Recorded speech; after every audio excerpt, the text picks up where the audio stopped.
Si un incendie se déclarait dans votre maison pendant que vous dormez, imaginez toute une vie s'éteindre à tout jamais.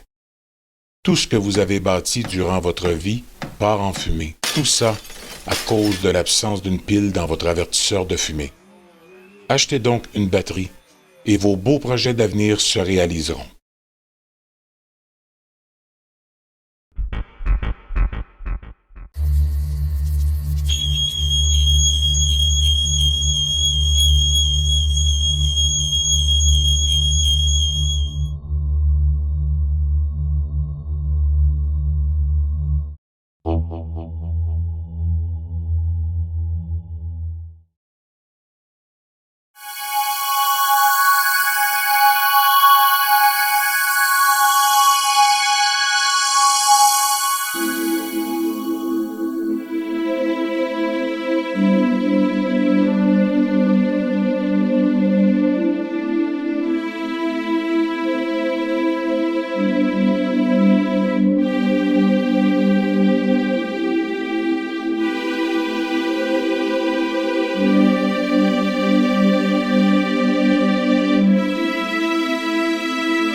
Maman, papa, il est où? Il est parti sur un corps de pompier. Qu'est-ce qu'il est piquant? Quelques minutes. Si tu veux qu'on C'est pas vrai.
Pour le feu du petit manoir du casino, c'était pas moi l'officier responsable qui était de garde.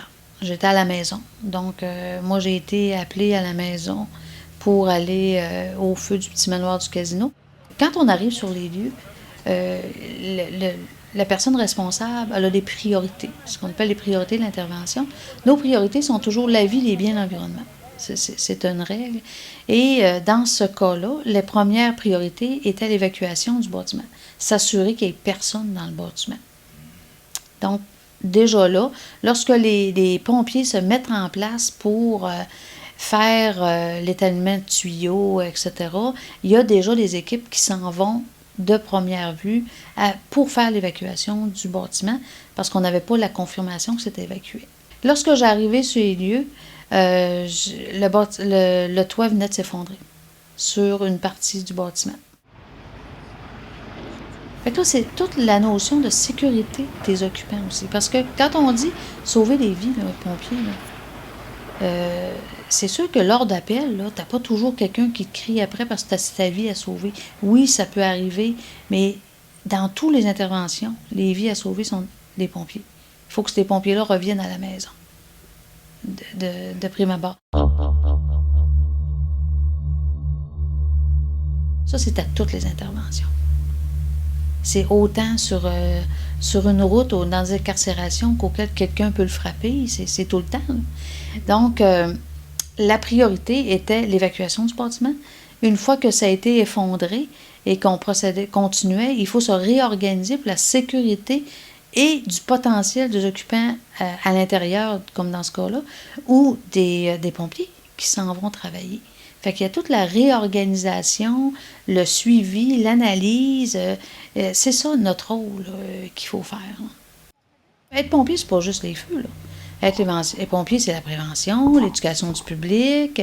Certains pompiers ont des spécialités.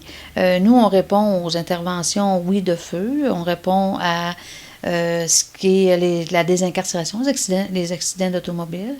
On va répondre aussi à les spécialités pour cordage, ce qu'on appelle le grimpe là, en hauteur, et aussi la spécialité pour matières dangereuses. Il se rajoute à ça un entraînement des spécialités. Si un pompier est spécialisé en sauvetage en hauteur, il faut qu'il fasse ça aussi, son entraînement une fois par mois. S'il y a aussi décarcération, ça y fait ça plus à faire. Matières dangereuses, c'est une autre pratique de plus. Ça fait que, en plus de la vie de pompier, d'être appelé à aller aux incendies, il faut se soumettre aussi aux pratiques. Ça, on n'en sort pas. Ça veut dire qu'il y a des mois que tu peux avoir 2 pratiques, 3 pratiques dans le même mois, dépendamment du nombre de spécialités que tu détiens. Fait que c'est encore une chose qui augmente encore les exigences. On a une pratique par mois, donc 12 pratiques par année. Nos pratiques, normalement, consistent au maintien des acquis. Donc, qu'est-ce que les pompiers ont appris au fur et à mesure de leur formation. Donc, on est obligé pas obligé, mais je veux dire, pour tenir le maintien de qu'est-ce qu'ils ont acquis, de repratiquer ça. Souvent, au printemps, ce qu'on va faire à la fonte des neiges, quand les lacs, les ruisseaux, les rivières sont dégelés, on va aller pratiquer les ponts, l'alimentation en eau, le déploiement de boyaux. Là, on a des pompiers qui sont en formation avec l'École nationale. Donc, à tous les mois, on va essayer de pratiquer tout ce qu'ils ont vu, les nœuds, les maniements d'échelle, les maniements d'outils, comment grimper une échelle sur un bâtiment, quel nœud faire avec quel outil, dans quelles circonstances, comment endosser. C'est toutes des pratiques qu'on fait ça, une fois par mois. Que ce soit pour l'incendie, les spécialités, il faut pratiquer. Un peu comme dans l'armée, tous les jours, ils pratiquent, puis ils vont pas en guerre tous les jours, mais c'est la même chose. Il faut qu'on pratique. Parce qu'il y a des techniques particulières à faire sur le lieu de l'intervention, et c'est pas là c'est pas le moment de se poser question. Donc, les pratiques sont en lieu de faire ça.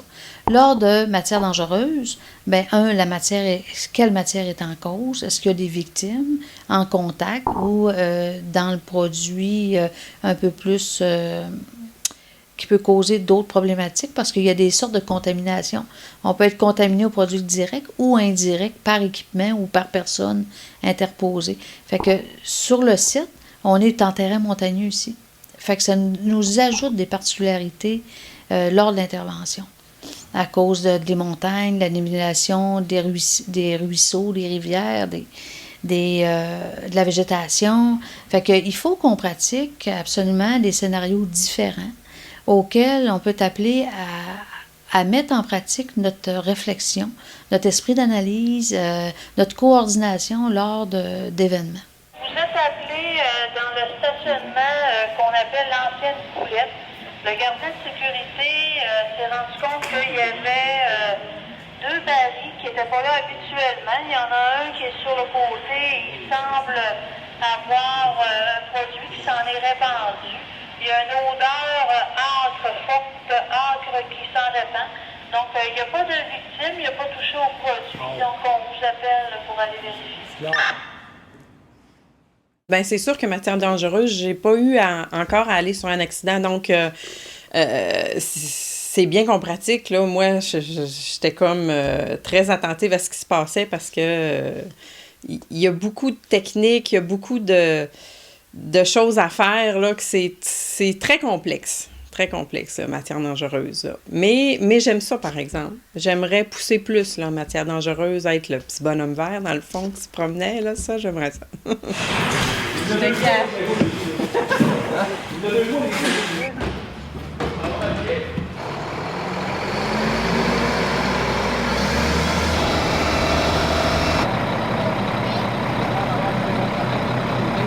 Demander une équipe hazmat parce qu'on a besoin d'un vêtement de protection chimique spécifiquement recommandé par le fabricant. Fait qu'on va appeler l'équipe hazmat. Donc, on me dit qu'il y a un autre contenant debout, et ils ne savent pas, ils ne voient pas le placard, donc ils ne sont pas en mesure de vous dire s'il y a un autre produit en cours.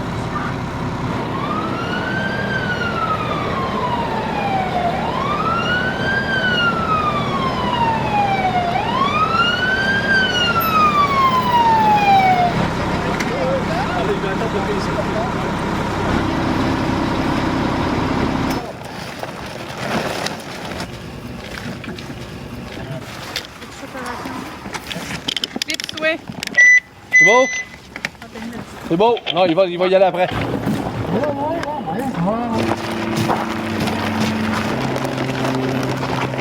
3250. 3250 pour Gervais. 304, monsieur. Est-ce qu'il y a des bouches d'égouts? Est-ce que vous voyez qu'il pourrait y avoir une contamination dans les égouts, dans l'environnement, la passe que vous voyez au sol? D'accord. Négatif? Oui, monsieur, si vous êtes capable de nous identifier le deuxième produit. Le deuxième, c'est un baril de 45 gallons. L'ouverture sur le dessus, le bouchon est enlevé. 04, est-ce qu'il y a du produit qui s'en échappe? Négatif pour le moment, on va aller au sol. Ça fait 8 minutes qu'ils sont partis. Ici Sébastien Thibault de chez Hyundai Jean-Roch Thibault à Baie-Saint-Paul.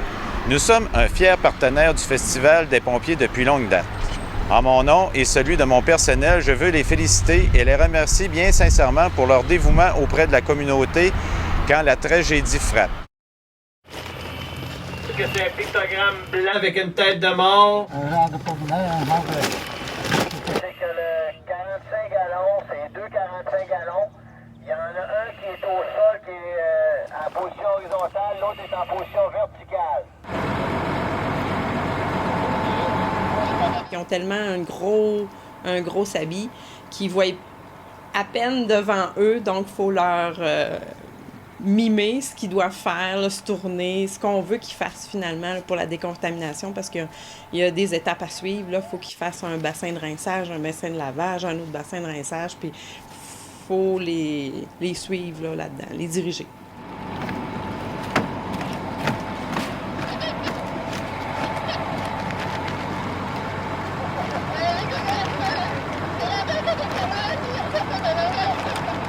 Oui, la danse des canons. Mais là, c'était une pratique. Fait que des fois, on s'amuse à leur faire... Ils font tellement de niaiseries. Fait qu'il faut bien que j'embarque à quelque part. En fait, c'est juste pour qu'ils se secouent dans le bon temps, qu'ils se virent de bord, c'est parce qu'il y a plusieurs bassins à traverser pour y indiquer que là, il faut qu'ils traversent, faut qu'ils se lèvent la jambe, il faut qu'ils traversent le bassin parce qu'ils ne voient rien. Là. Il va se sauver.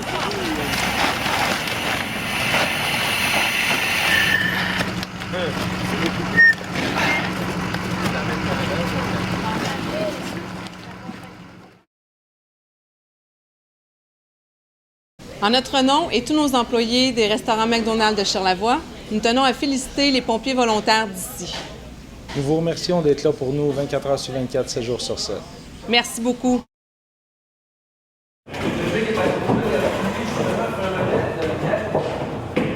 Nos 5 passent à l'examen le 21 juin, ici encore comme l'année passée, on a passé 5 de plus qui ne sont pas formés.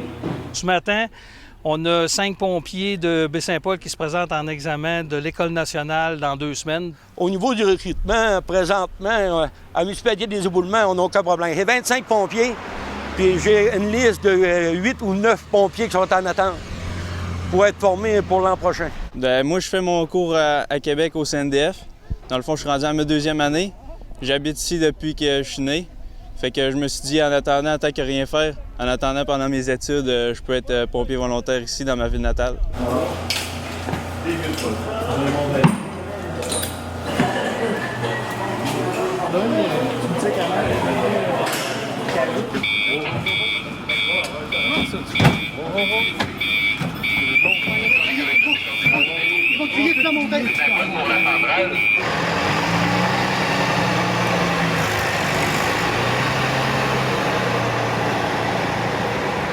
Ce matin, ce qu'on a fait, on avait de la ventilation. Donc, ils devaient faire une trouée de ventilation, monter les échelles, monter les outils, tout ça de la façon sécuritaire, de la façon enseignée. Après ça, on avait aussi la partie à l'intérieur, donc la recherche de victimes avec de la fumée à l'intérieur. Ça fait partie du 2e plateau. Et le 3e, c'était de collecter un camion à une piscine.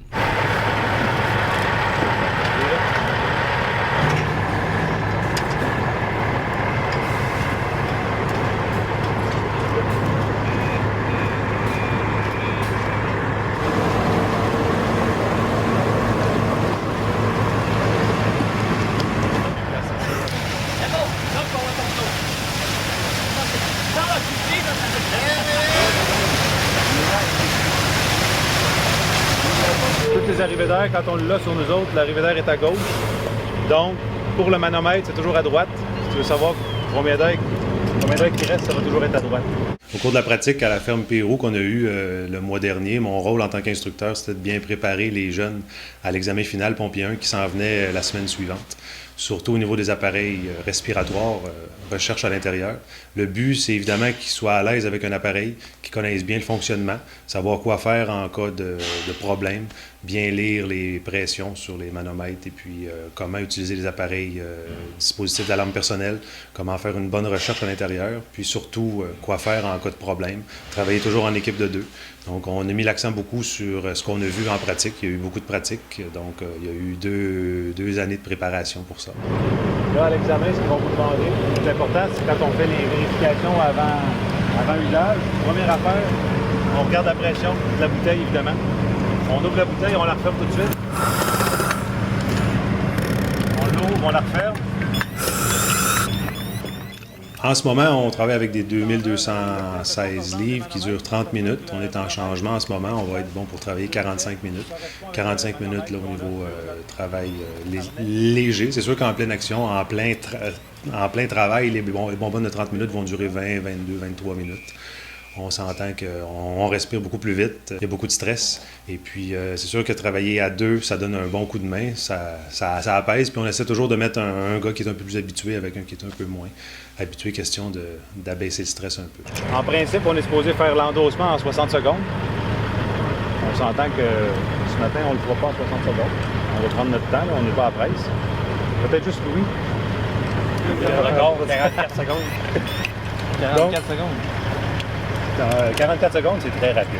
Mais il reste que la chaleur, l'équipement sur le dos, le stress, là, ça fait une bonne différence au niveau du temps de travail qu'on peut avoir à faire à l'intérieur. On va aller faire une petite recherche de victimes en dedans. Ça s'adresse surtout à Pierre-Luc, Luc et Charles-Éric. Louis, si tu veux en faire, il n'y a pas de trouble. On va en faire, il n'y a pas de problème. Fait qu'on va chercher une victime à l'intérieur. Il va y avoir de la boucane, on va la sortir. Puis après ça, on va faire une ventilation hydrodynamique aussi. Il y a une fenêtre à l'intérieur. C'est une polythène, c'est pas une fenêtre. Donc, on va y aller de cette façon-là. Fait qu'on va y aller en équipe de 2.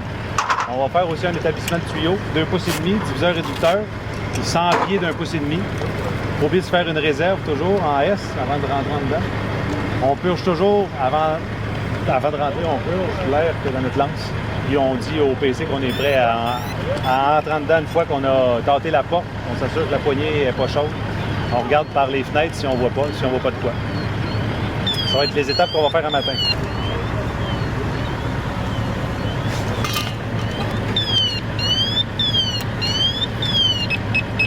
commencez à droite, monsieur. Le mur, tu vas à gauche. Il y a place de plage possible.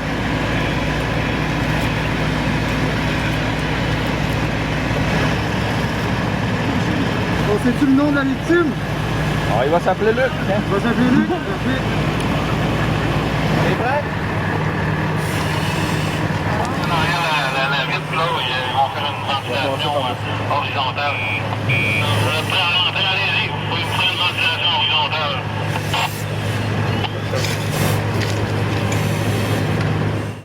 Les spécialités sont optionnelles. Donc, il y a les spécialités grimpe, le sauvetage en hauteur, hazmat qui est matière dangereuse, espace clos que c'est Baie-Saint-Paul qui ont la spécialité. Désincarcération fait partie d'une spécialité. Mais nous, au service ici, à la Malbaie, on oblige la formation à tous nos pompiers soient spécialisés pour la désincarcération. Pourquoi? Parce que lors d'un appel, il faut qu'on soit tous aptes à le faire. Parce que nous, on fonctionne par équipe de garde, tout ça, là. Fait qu'il faut que tout le monde soit apte à faire la désincarcération.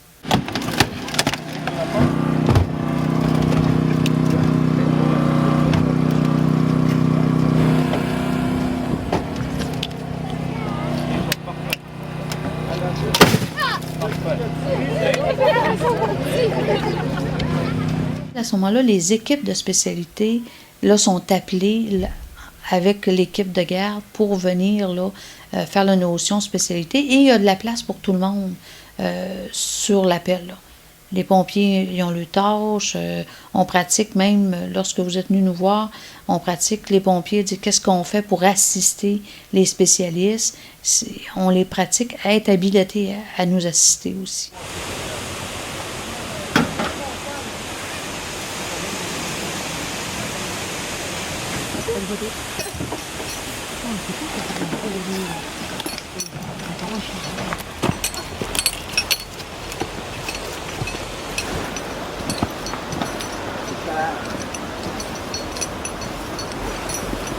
Ça, mon ouais. Ouais.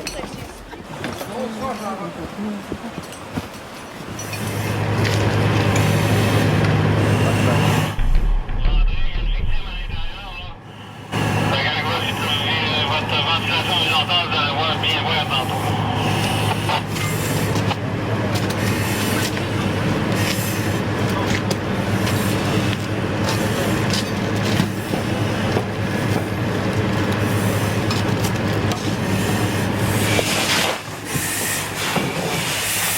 Ah, c'est quoi? C'est 42.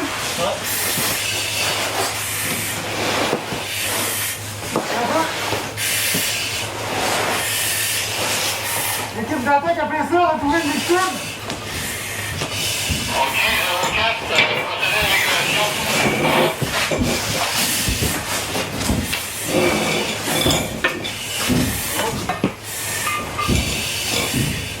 Bon, allez.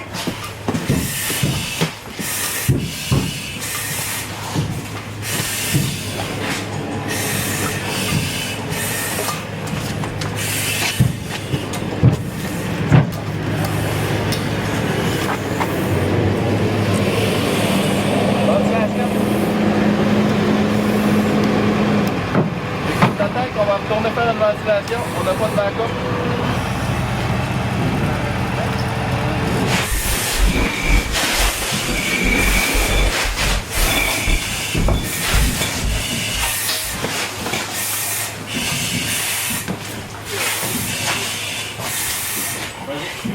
C'est quelqu'un qui fait ça, on va procéder à la ventilation.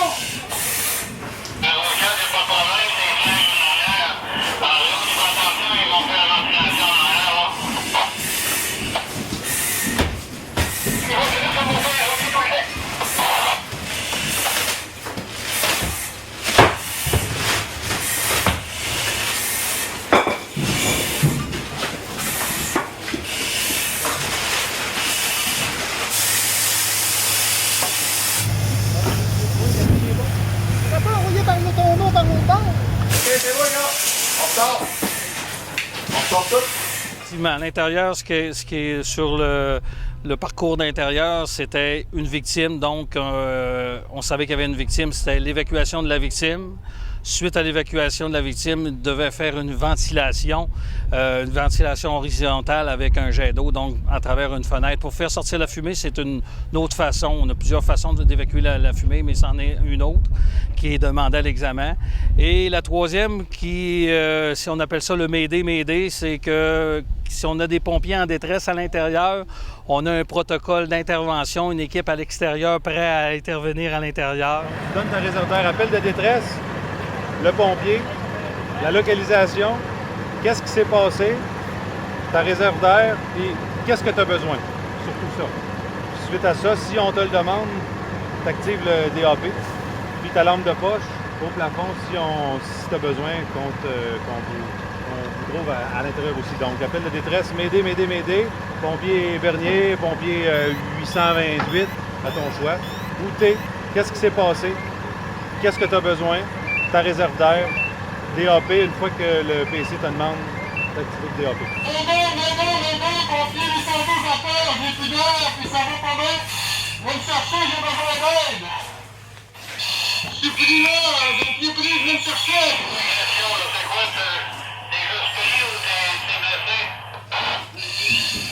T'es blessé? Je suis blessé.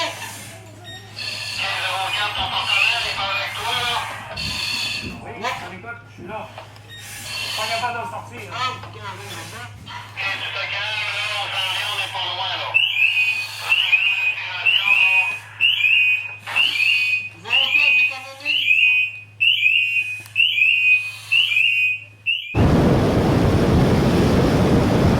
Sauvetage en hauteur, c'est du monde très spécialisé qui connaissent leurs affaires, qui sont bien préparés. Avant d'intervenir, ils voient leur scène, puis après ça, ils montent leurs équipements. On intervient comme on a fait à la pratique la dernière fois. C'est de penser à tout ça. C'est pas facile. Là, prendre un tronc d'arbre, il faut que ce soit sûr qu'il soit bien solide aussi. Je mettais le pourvoi après l'arbre. Fais-tu un métro?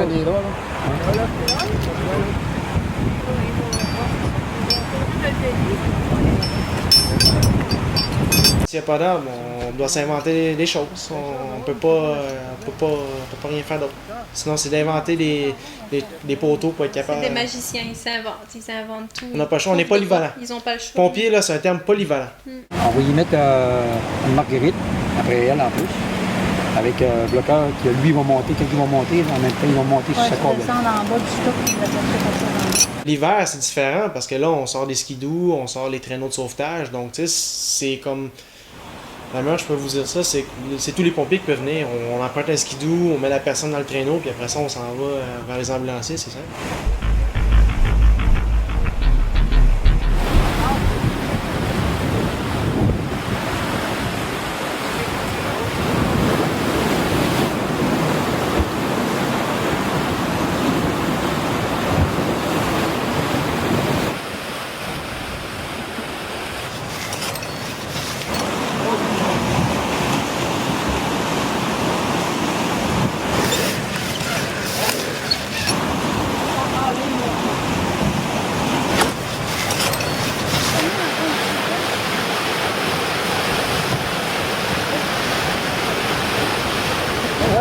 Pas en haut, hein?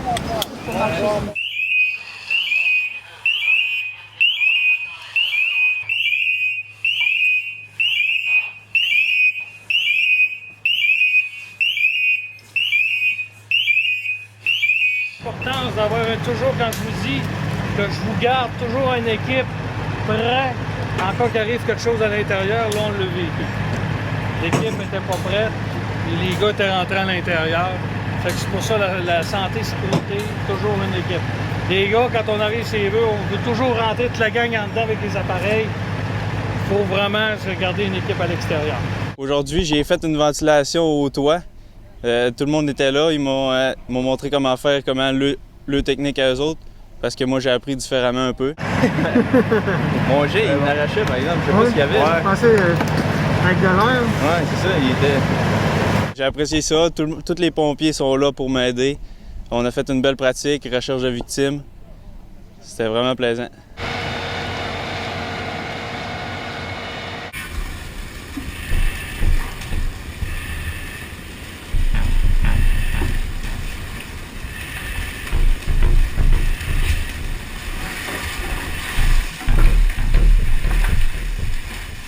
C'est un bâtiment qui était désuet, puis après ça, la municipalité nous avait demandé de faire brûler pour que ça soit moins compliqué à ramasser par la suite. Là. Nous autres, on en a profité pour se faire une pratique interne.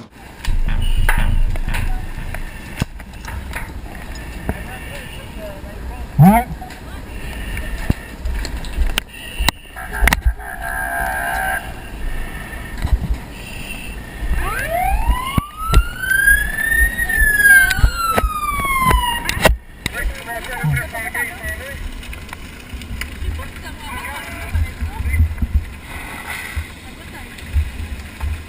Les pratiques, c'est mensuel, ça c'est une fois par mois. Mais qu'on fasse des pratiques avec plus de concret comme ça, là, ça arrive pas souvent. C'est bon? Oui. OK, pour la fin, on en a besoin pour ça.